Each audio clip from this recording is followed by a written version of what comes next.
This video is brought to you by Bitbox NES game cases. There is no better way to protect, store, and show off your NES game collection. Only available at stoneagegamer.com/bitbox. Skip it up and that up.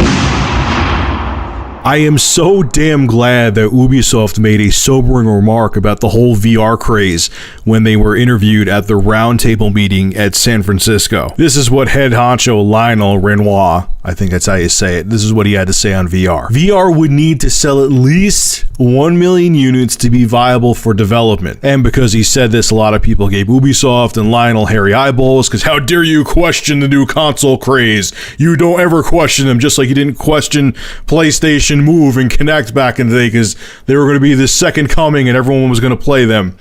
But they kind of got nervous. They came back with their tail between their legs, Ubisoft I should say, and they made a statement. This is what they had to say.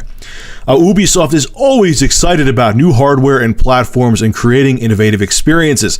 Lionel did mention a number at GDC dinner. However, it was not a literal number that Ubisoft takes into consideration when looking at delivering game experiences and content for new platforms. In fact, the point he was making was that a number like that would be a leading indicator for growth and impact that could lead to success and adoption from the development community. While Ubisoft continues to work closely with all of our hardware partners, we have nothing new to share at this point in time in regards to these new VR opportunities. It kind of pisses me off they came back and backtracked on their original comments. Yeah, of course he wasn't being literal with the number. He was probably just saying it off the top of his head, but the point that Lionel was trying to make is that they're skeptical about this. They're skeptical. This is another fucking craze like before with motion controls, how Sony went to Irrational Games and forced them to put move controls into BioShock Infinite, and they basically shoved a move controller down Ken Levine's throat.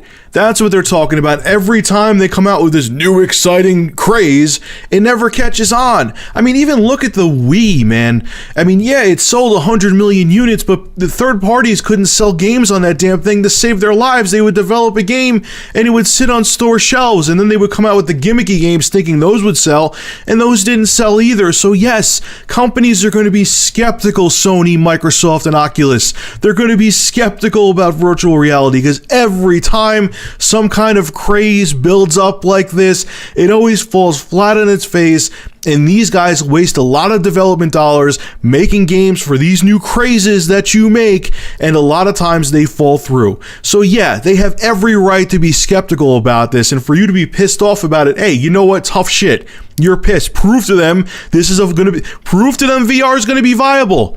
That's your job, Sony, Microsoft, and Oculus. Prove to the consumer and to developers that VR will make money and it will be a viable platform. Go ahead and do it, then this skepticism will go away. Alright folks, make sure to rate, comment, favorite, and subscribe, and as always, thank you for supporting Review Tech USA. Have a good one.